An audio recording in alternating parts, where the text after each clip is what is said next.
नमस्कार साथियों, जय हिंद। कैसे हो आप सभी? उम्मीद करते हैं आप सभी बहुत अच्छे होंगे, मजे में होंगे, जबरदस्त होंगे, तंदुरुस्त होंगे। आज डे 1 टॉपिक 1 यहाँ पे होगा, जिसका नाम है समांतर श्रेणी का परिचय। चैप्टर 5 समांतर श्रेणी एपी अर्थमेटिक प्रोग्रेशन जिसको बोला जाता है। क्लियर है? कक्षा 10 गणित। जैसे कि हमने आप लोगों को स्टार्टिंग में ही एक शेड्यूल के नाम से इस अध्याय में संक्षेप में इस तरीके से कुछ थंबनेल भी आपने देखा होगा, जिसमें आप लोगों को ये समझाया गया था कि भाई डे 1 में कौन सा टॉपिक आप लोग यहाँ पे पढ़ोगे और टॉपिक के अंदर कितने पॉइंट्स आप यहाँ पे डिस्कस करोगे। ठीक है, अगर आप लोगों ने वो शेड्यूल का वीडियो नहीं देखा है, आप उसको देख लीजिएगा। उसका लिंक जो है वो हम आई बटन में दे देंगे, वहां से आप देख सकते हो। आज नोटबुक और पेन तैयार कर लीजिएगा भाई, क्योंकि आज से यहाँ पे जो मेन चीज है वो स्टार्ट हो रही है। वर्किंग प्रोसेस क्या होता है, किसको क्या बोला जाता है, सभी चीजें शुरू आज से कराई जा रही है। ठीक है, तो चलिए अब हम शुरू कर लेते हैं आज के इस डे 1 टॉपिक 1। क्लियर है? देखिएगा क्या कहता है। हमने आपको बताया था कि इसको स्टार्ट करने से पहले आप लोगों को दो चीजें समझनी पड़ेगी। दो चीजें आप लोगों को यहाँ पे समझनी होगी। सबसे पहले चीज जो होगी वो होगा अनुक्रम। अनुक्रम कहते हैं सीक्वेंस को। सीक्वेंस किसको कहते हैं आप लोगों ने इंग्लिश में पढ़ा होगा, अंग्रेजी में, व्याकरण में, ग्रामर में कहीं ना कहीं आप लोगों ने पढ़ा होगा कि जो सेंटेंस है वो एक सीक्वेंस में होना जरूरी है। सीक्वेंस का यहाँ पे सीधी भाषा अगर बोले, सीधी बात आप लोगों को बताए, सादगी भाषा जिसको बोलते हैं, तो सीक्वेंस यहाँ पे होता है कोई ऐसा निश्चित क्रम जिसको कोई सेंटेंस या फिर कोई संख्या जो श्रेणी होती है वो फॉलो करती है, उसको सीक्वेंस बोला जाता है। यहाँ पे लिखा भी गया डेफिनेशन, संख्याओं का ऐसा समूह, संख्याओं का ऐसा समूह जिसको निश्चित क्रम क्या दिया गया है, जिसको निश्चित क्रम में रखा गया हो और निश्चित नियम अनुसार हो, और निश्चित नियम अनुसार हो, अनुक्रम सीक्वेंस कहलाता है। क्लियर है? ये चीजें आप लोगों को देखिएगा सीरियसली लेना है, क्योंकि इनके बगैर अगर आप एक्सरसाइज में वर्क करोगे तो मेरे भाई आप लोगों को कहीं ना कहीं दिक्कत हो सकती है। तो आप लोग इन चीजों को ध्यान से करते हुए चलना है। आप देखिएगा जैसा हमने यहाँ पे उदाहरण लिखा है, दो एग्जाम्पल हमने यहाँ पे लिया है। संख्याएं यहाँ पे दिया गया है 1, 10 यानी 1, 10, 12, 16, 100। अब यहाँ पे इसका मतलब क्या है, जो डेफिनेशन यहाँ पे लिखा गया है उसका मीनिंग क्या है, वो आप लोग यहाँ पे समझने का प्रयास कीजिएगा। कहता है संख्याओं का एक ऐसा समूह, संख्याओं का एक ऐसा समूह जिसको निश्चित क्रम में रखा गया हो और निश्चित नियम अनुसार हो, अनुक्रम कहलाता है। बात बिल्कुल ठीक है। देखिएगा संख्याएं का समूह यहाँ पे लिखा गया फर्स्ट के लिए 1, 10, 12, 16, 100।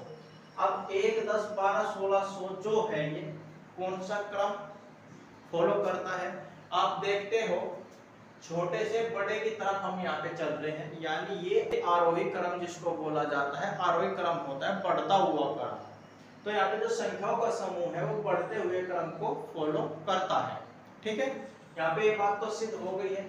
अब देखिएगा सेकंड एग्जांपल की बात करें, संख्याएं 3, 6, 9, 12, 15 भी एक निश्चित क्रम फॉलो करती है, एक नियम फॉलो करती है। क्या है वो नियम? अगर आप यहाँ पे भाई ध्यान से देखो तो स्टार्टिंग में आया है 3, 3 के बाद में यहाँ पे कितना है 6 है, यानी 3 में अगर हम 3 जोड़ दे तो 6 आ जाएगा। इसके बाद में 6 में इससे पहला पद आप जोड़ दीजिए, 3 जोड़ दीजिएगा, 9 आ जाएगा। 9 में फिर आप 3 जोड़ दीजिएगा, कितना आ जाएगा 12 आ जाएगा। 12 में फिर ये 3 जोड़ दीजिएगा, 15 आ जाएगा। यानी जो संख्या हमको मिल रही है, हमको स्टार्टिंग की संख्या उसमें जोड़ करके नेक्स्ट पद या फिर यूं कहें नेक्स्ट संख्या हम लोग प्राप्त कर रहे हैं।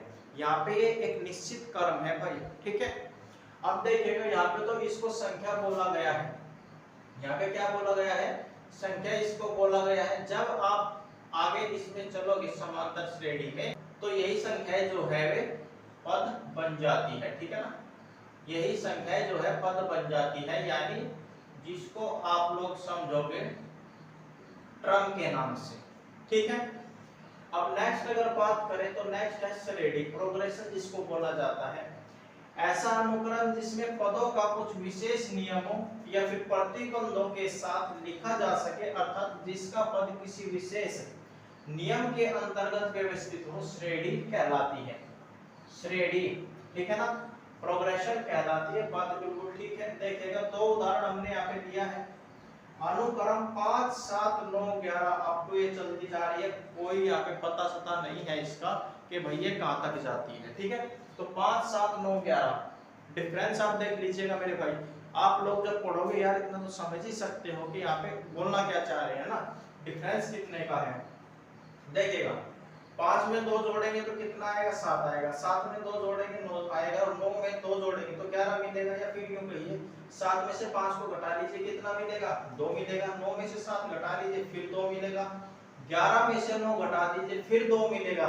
और मेरे भाई एक चीज आप लोग यहाँ पे नोट कर लीजिएगा कि दूसरी संख्या में से पहली संख्या को अगर हम घटा रहे हैं तो हम क्या देखते हैं कि सेम डिफरेंस हमको यहाँ पे देखने को मिल रहा है, जिसको हम कॉमन डिफरेंस के नाम से जानते हैं। वो कितना है यहाँ पे, 2 का है। वो यहाँ पे 2 का है। कितने का है साथी, वो यहाँ पे 2 का है। ठीक है, तो ये एक निश्चित नियम है भाई कि जब हम पहली संख्या में 2 जोड़ते जा रहे हैं तो हम लोगों को नेक्स्ट संख्या मिलती जा रही है।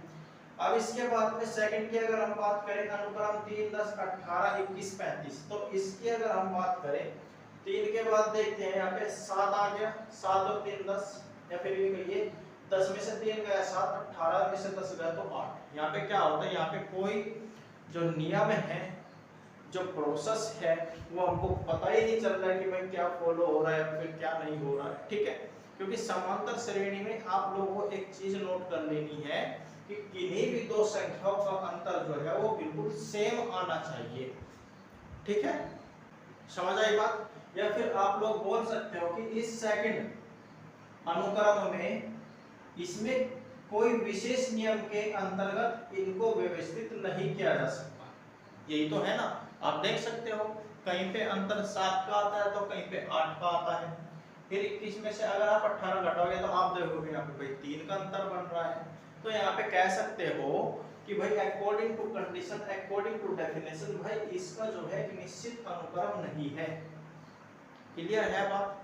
अब एक चीज और आप यहाँ पे समझिएगा, जो यहाँ पे अनुक्रम है, अनुक्रम में जो संख्याएं लिखी है ये भी आपकी आगे चल के पद के नाम से आपको मिलेगी। ठीक है ना, पद के नाम से आपको मिलेगी, जिसको आप लोग भैया समझोगे यहाँ पे टर्म, जो चीज हमने अभी आपको ऊपर बताई है।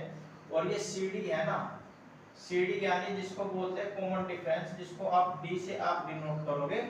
डी इक्वल्स टू मेरे भाई यहाँ पे होता है T2 माइनस T1। ये एक झलक आप लोगों को साथ के साथ हम यहाँ पे देते चल रहे हैं कि अभी आगे जाके क्या होने वाला है क्या नहीं। ठीक है ना, कंप्लीटली प्रोसेस आपको आगे बताएंगे। एक चीज आप लोग यहाँ पे नोट कर लीजिएगा कि सभी श्रेणियां अनुक्रम होती है, बट सभी अनुक्रम श्रेणी हो ये ऐसा संभव नहीं है। लिखा भी है सभी अनुक्रम जो है श्रेणी नहीं होती है। आप देख सकते हो फर्स्ट एग्जाम्पल में तो अनुक्रम जो है वो श्रेणी होता है, बिल्कुल ठीक है, क्योंकि एक निश्चित क्रम है, नियम है, प्रतिबंध है। लेकिन सेकंड एग्जाम्पल में ऐसा कुछ नहीं है, इसीलिए यहाँ पे निष्कर्ष निकला है कि भाई सभी, तो इसीलिए यहाँ पे निष्कर्ष निकला है कि सभी श्रेणियां जो है वे अनुक्रम हो सकती है, लेकिन सभी अनुक्रम श्रेणी हो ऐसा संभव नहीं है या फिर ऐसा निश्चित नहीं है। क्लियर है। ये थे स्टार्टिंग के यहाँ पे कुछ झलक जिसको आप बोल सकते हो। अब हम यहाँ पे अपना जो समांतर श्रेणी का परिचय है भी ये भी इसी के अंदर, इसमें कोई दो रागा नहीं है। आप एक बार इसको नोट करिएगा, फिर यहाँ पे नेक्स्ट पॉइंट्स के बारे में बात करेंगे। चलिएगा भाई, समांतर श्रेणी अरिथमेटिक प्रोग्रेशन, इसको शॉर्ट की अगर बात करें तो शॉर्ट में इसको बोला जाता है एपी। ठीक है, डेफिनेशन क्या है, डेफिनेशन है एक ऐसी श्रेणी जिसमें प्रत्येक पद अपने से पूर्व पद में नियत संख्या जोड़ने से प्राप्त होता है, समांतर श्रेणी कहलाती है। और जो एक निश्चित संख्या होती है, नियत संख्या होती है, ये जो नियत संख्या है ना, ये निश्चित संख्या जो है समांतर श्रेणी का क्या कहलाता है, सार्व अंतर, कॉमन डिफरेंस जिसको हमने आपको अभी बताया था, कॉमन डिफरेंस कहलाता है। दूसरे शब्दों में अगर बात करें तो संख्याओं a1 a2 a3 up to an की सूची को समांतर श्रेणी कहते हैं। अब मान लो कॉमन डिफरेंस की यहाँ पे बात आई है, मान लो यदि एक चर संख्या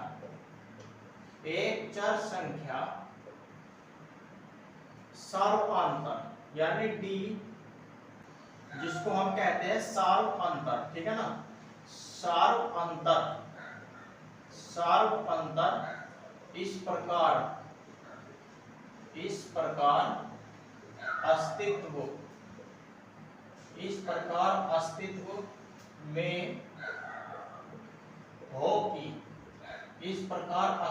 में हो कि क्योंकि सार्वअंतर का मतलब होता है मेरे भाई जो हमको श्रेणी दी जाती है उसका किन्हीं भी दो पदों का जो डिफरेंस होता है वो सभी जगह समान हो, ठीक है। अब इस प्रकार यहाँ पे दिया गया है अस्तित्व, यहाँ पे कह दिया गया है कि इस प्रकार अस्तित्व में हो कि a1 तो हमारा क्या हो जाएगा, a1 यहाँ पे भैया क्या लाएगा, प्रथम पद आपका, ठीक है ना, प्रथम पद आपका हो जाएगा a1। अब अगर हम यहाँ पे a2 की बात करें तो इसमें कहा गया है कि अपने से पूर्व पद में नियत संख्या जोड़ने से प्राप्त होता है, तो a2 इक्वल्स टू हो जाएगा a1 प्लस d, क्लियर है। इसके बाद में अगर हम बात करें a3 की तो a2 प्लस d, सार्वंतर जो है वो सभी जगह सेम है। अब अपने से पूर्व पद की निश्चित संख्या कही है तो a3 में आ जाएगा a2 प्लस d। इसके बाद में अगर हम बात करें a4 हो जाएगा a3 प्लस d। निश्चित संख्या की मेरे भाई यहाँ पे बात की गई है, ध्यान से समझना है, जो है d है ना ये यहाँ पे निश्चित संख्या है, क्या है, नियत संख्या है जिसको जोड़ने पर अगली टर्म हमको मिल रही है, अगला पद हमको मिल रहा है, ठीक है ना। अगर हम यहाँ पे बात करें a5 की, कितने का, a5 का, तो ये हो जाएगा a4 प्लस d, ठीक है ना, अप टू डॉट डॉट। इसके बाद में एक टर्म आती है an, ठीक है ना, an का इना कहीं जाके पड़ेगा तो ये हो जाएगा an माइनस 1, ठीक है ना, an माइनस 1 प्लस d। क्यों?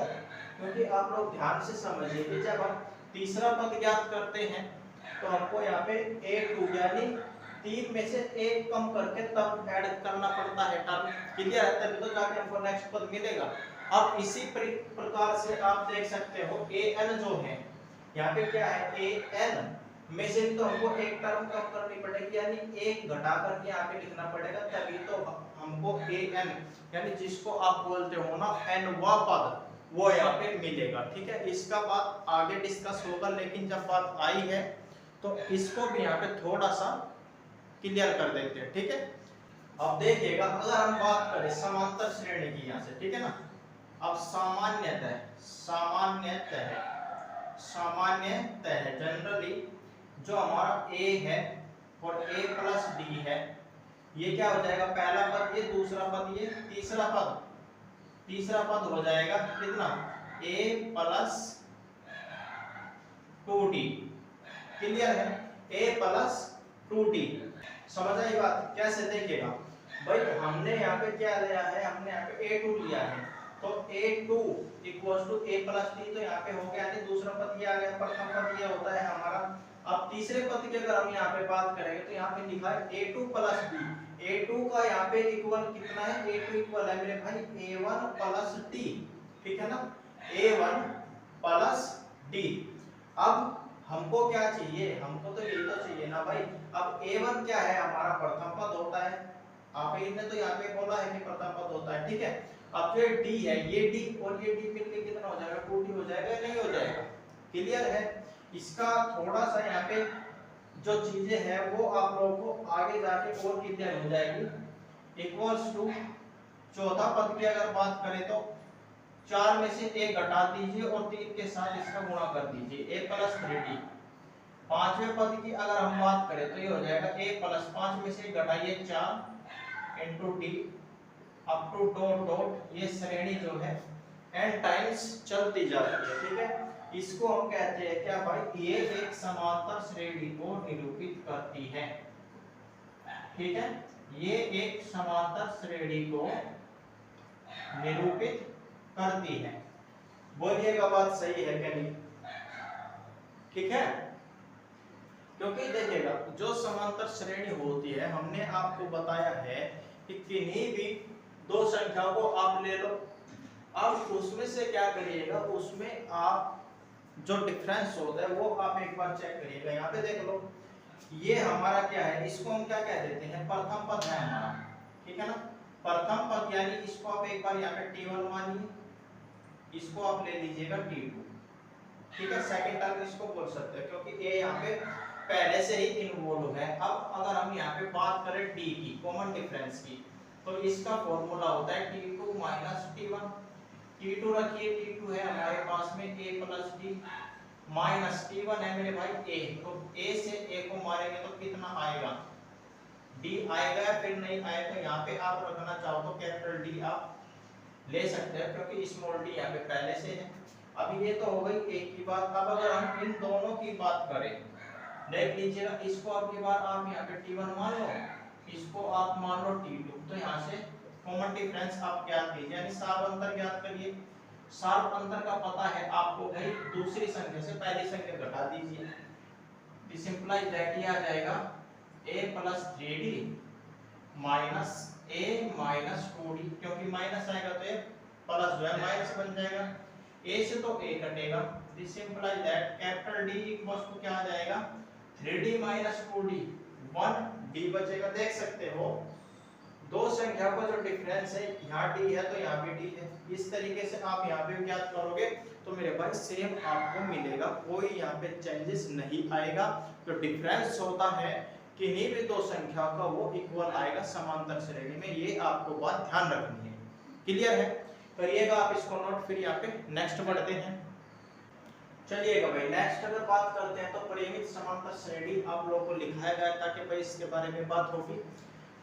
कहता है समांतर श्रेणी ऐसी समांतर श्रेणी जिसमें पदों की जो संख्या होती है वो बिल्कुल निश्चित होती है। कि भाई जिस तरीके से हम कहते हैं ना कि भाई हमको 10 रुपए दे दो, तो वहाँ पे जो 10 हो जाता है ना वो निश्चित हो जाता है। इसी प्रकार से अगर आप यहाँ पे देखिए कहा गया है ऐसी समांतर श्रेणी जिसमें पदों की संख्या सीमित होती है परिमित समांतर श्रेणी कहलाती है। किस प्रकार से, एग्जाम्पल अगर आप हम यहाँ पे ले एग्जाम्पल देख लीजिएगा, जैसे 2 हो गया, 4 हो गया, 6 हो गया, 8, 10, 12, 14, ठीक है ना, 14 पे आके एंड हो जाती है। और एक चीज और आप लोगों को यहाँ पे ध्यान रखनी है कि समांतर श्रेणी लिखते वक्त आप लोगों को ये भी ध्यान रखना है कि भाई किन्हीं भी दो टर्म का जो डिफरेंस होता है वो इक्वल हो। अगर इक्वल नहीं होगा तो मेरे भाई वो समांतर श्रेणी नहीं कहलाएगी। ठीक है, ये भी आप चीज नोट रखिएगा। अब देखिएगा 4 में से 2 जाएगा तो कितना आएगा, 2 आएगा, 6 से 4 जाएगा तब भी 2 आएगा, 8 से 2 जाएगा, 8 से 6 जाएगा तब भी 2 आएगा। यानी किन्हीं भी दो संख्याओं का अगर आप डिफरेंस यहाँ पे देखोगे तो आपको मिलेगा कि भाई सभी जगह डिफरेंस जो है वो सेम है। और सीमित की अगर यहाँ पे बात करें तो 2, 3, 4, 5, 6, 7, यहाँ पे टोटल पदों की संख्या कितनी है, 7 है। टोटल पदों की संख्या कितनी है, 7 है। तो ये जो समांतर श्रेणी होती है ये हमारी परिमित समांतर श्रेणी कहलाती है। और जो यहाँ पे 4, 2, 6, 8 जो संख्या आई है ये सभी कहलाती है मेरे भाई पद। ठीक है ना, क्या कहलाती है, पद, जिसको आप लोग बोलते हो टर्म। ठीक है ना, टर्म कहा गया है पदों की संख्या, तो ये सभी क्या कहलाएंगे, ये आपके पद कहलाएंगे। इसके बाद में अगर हम बात करें अपरिमित समांतर श्रेणी, तो ऐसी समांतर श्रेणी जिसमें पदों की संख्या जो है वो सीमित नहीं होती है अपरिमित समांतर श्रेणी कहलाती है। इस प्रकार से देखिएगा, एग्जाम्पल ऊपर आपने देखा है तो आप लोग समझ गए होंगे। देखिएगा उसी को अगर हम यहाँ पे लें तो 2, 4, 6, 8, 10, 12, 14 अप टू डॉट हमको नहीं पता ये कहाँ पे जा रही है। ठीक है ना, तो जो ये 2, 4, 6, 8, 10, 12, 14 आगे भी इस तरीके से यहाँ पे पद आएगी, ये सभी क्या हो जाएगी, ये तो हो जाएगी मेरे भाई पद। जो ये संख्या है ये सभी पद कहलाएगी जिनको आप बोलोगे टर्म। ठीक है, और कहां तक ये जा रही है हमको कुछ नहीं पता, तो इसी प्रकार से इसीलिए हम इनको कह देंगे क्या, अपरिमित। ठीक है ना, अपरिमित यानी जिनका कोई एंड ही नहीं है, अपरिमित समांतर श्रेणी इसको हम कह देंगे। क्लियर है, तो ये थी परिमित और अपरिमित की छोटी सी चीजें जो आप लोगों को क्लियर हो गई होगी। आप लोग एक बार इनका नोट करिए या फिर आप इनको स्क्रीनशॉट ले लीजिए, फिर हम यहाँ पे नेक्स्ट पॉइंट्स के बारे में बात करेंगे। चलिएगा भाई, नेक्स्ट पढ़ते हैं समांतर श्रेणी की जांच करना जब संख्याओं की सूची दी गई हो। क्या कहता है, जैसा कि हम आपको बता रहे हैं, बताया भी है कि भाई समांतर श्रेणी में संख्याएं है या फिर नहीं है, किस प्रकार से जांच करती है। किन्हीं भी दो पदों का अंतर आप ले लीजिए, उनका डिफरेंस यानी अंतर आप ये देखें कि इक्वल आता है या फिर नहीं आता है। अगर इक्वल आता है तो वो होती है हमारी समांतर श्रेणी में, और अगर इक्वल नहीं आता है तो वो हमारी समांतर श्रेणी में नहीं होती। यही चीज हमने यहाँ पे नोट करके दिखाया है। दो क्रमागत पदों के अंतर ज्ञात करने के लिए हमें अगले पद से पूर्व मतलब पहले पद को घटाना चाहिए, चाहे अगला पद छोटा ही हो। अब देखिएगा, यहाँ पे दिया गया है, जांच कीजिए कि अनुक्रम 13, 10, 7, 4 समांतर श्रेणी में है अथवा नहीं। हमने आप लोगों को बताया है कि किन्हीं भी दो पदों का आप अंतर ले लीजिएगा। क्या करना है, किन्हीं भी दो पदों का आप अंतर ले लीजिएगा। अंतर यानी कॉमन डिफरेंस यानी जिसको बोलते हैं डी।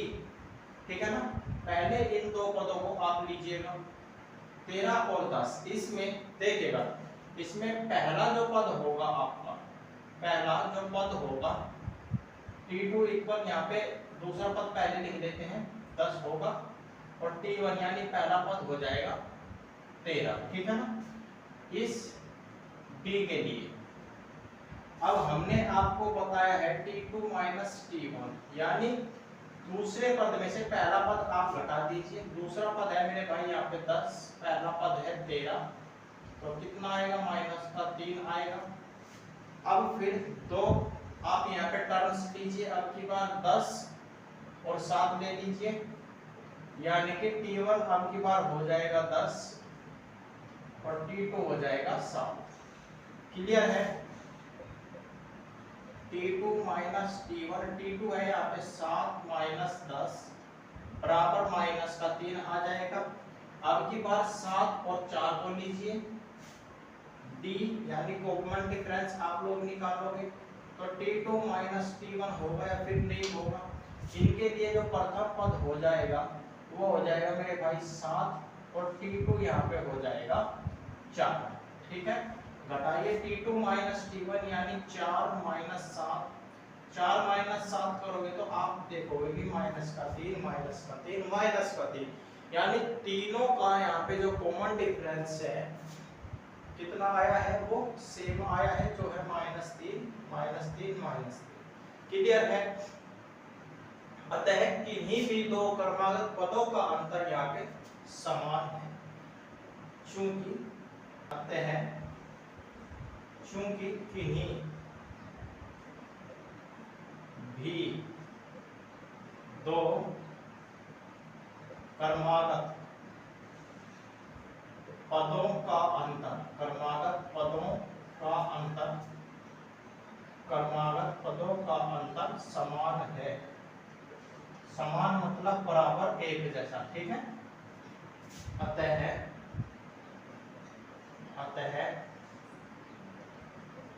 दिया गया अनुक्रम, अतः दिया गया अनुक्रम जिसको बोलते हैं सीक्वेंस, ठीक है ना, दिया गया अनुक्रम समांतर श्रेणी, समांतर श्रेणी जिसको बोला जाता है AB यानी अरिथमेटिक प्रोग्रेशन, समांतर श्रेणी में है।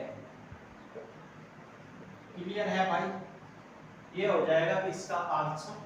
इसने पूछा है ना, है अथवा नहीं है, तो समांतर श्रेणी में ये है, क्योंकि जो हमारा किन्हीं भी दो क्रमागत पदों को अगर हम यहाँ पे लेते हैं तो उनका डिफरेंस जो है मेरे भाई सेम आता है, इक्वल आता है।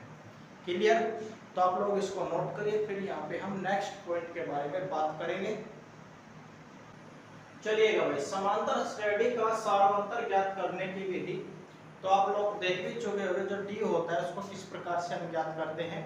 फिर भी एक चीज आप यहाँ पे देखिएगा, यदि दी गई संख्याओं की सूची जो है a1 a2 a3 a4 up to an समांतर श्रेणी में है तो इसका सार अंतर, ठीक है ना, सार अंतर की यहाँ पे बात की गई है।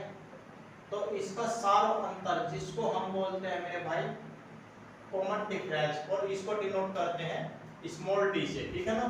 सार अंतर को बोला जाता है कॉमन डिफरेंस।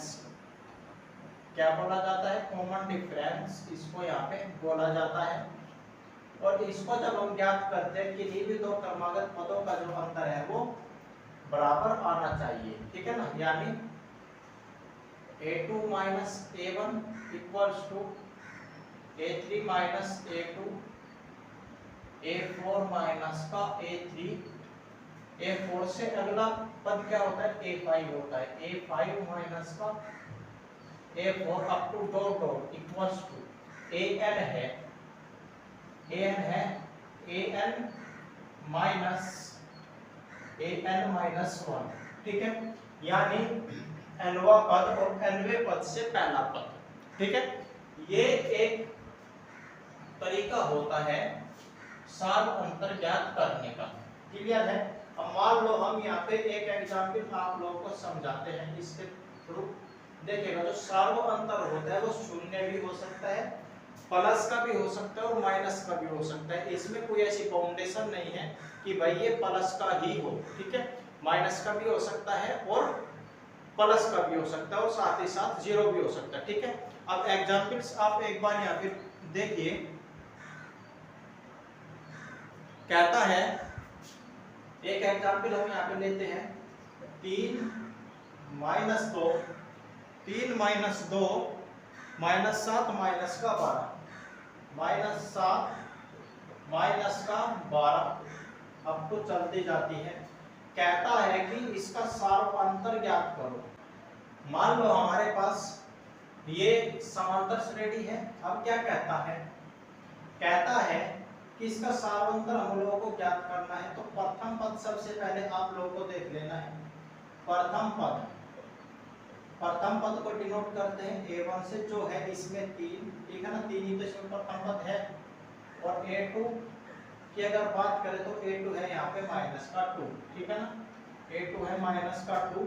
अब इसके बाद में सार अंतर, मेन चीज सार अंतर यानी कॉमन डिफरेंस, जिसको डिनोट करते हैं d से। ये होता है a2 माइनस a1, ठीक है ना। a2 minus a1 equals to a2 का यहाँ पे मान है माइनस का 2 माइनस a1 है यहाँ पे 3, तो मेरे भाई ये आ जाएगा माइनस का 5। क्लियर है? ये हो जाएगा इस समांतर श्रेणी का सार अंतर कॉमन डिफरेंस d, ठीक है। आप लोग इसको नोट करिएगा। फिर यहाँ पे हम लास्ट पॉइंट आज के इस टॉपिक 1 का डिस्कस करेंगे। चलिएगा, लास्ट पॉइंट है आज के इस टॉपिक 1 में समांतर श्रेणी को लिखना जब प्रथम पद तथा सार अंतर दिया हो। तो मेरे भाई आप लोगों को पता होना चाहिए कि प्रथम पद फर्स्ट टर्म इसको कहते हैं, हम कहते हैं प्रथम टर्म a1 को, ठीक है ना। और सार अंतर आप लोग अभी अभी पढ़े हो, ठीक है ना। सार अंतर को डिनोट किया जाता है स्मॉल d से, ठीक है। अब इसके बाद में जब हमको समांतर श्रेणी लिखनी होती है, क्या लिखनी होती है? समांतर श्रेणी, अरिथमेटिक प्रोग्रेशन AP, तो ये लिखी जाती है प्रथम पद तो a1 है, a लिख दीजिए। द्वितीय पद हो जाता है a प्लस b। तीसरा पद हमने आप लोगों को बता रखा है, 3 में से आप a घटा दीजिए, प्लस उस एक को घटाने के बाद बचेगा तो 2 का गुना t में कर दीजिए, दैट इज हो जाएगा a प्लस 2t। इसके बाद चौथा पद क्या हो जाएगा? चौथे पद के लिए 4 में से घटा दीजिए, 3 बचेगा। फिर यहाँ पे 2 है, चौथे पद के लिए इसमें 1 जोड़ दीजिए, कितना आ जाएगा? 3d। पांचवें पद के लिए इसमें 1 जोड़ दीजिए, a एच डी रखिए, a प्लस 4d। इस तरीके से हमारी ये समांतर श्रेणी चलती है, ठीक है। एग्जाम्पल यहाँ पे आप लोगों को समझाते हैं, तभी आप लोगों को यहाँ पे क्लियर होगा। एग्जाम्पल हम यहाँ पे लेते हैं, कोई समांतर श्रेणी है, कोई समांतर श्रेणी है जिसका प्रथम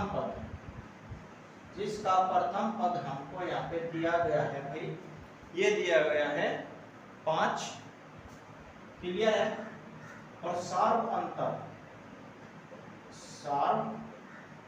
अंतर जिसको हम बोलते हैं कॉमन डिफरेंस डी, वो है मेरे भाई कितना, वो दिया गया है -3, ठीक है, वो दिया गया है -3।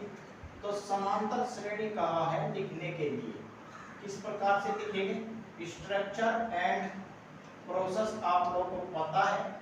ए प्रथम पद आप एक बार एज लिख दीजिए, द्वितीय पद ए प्लस डी यानी 5 प्लस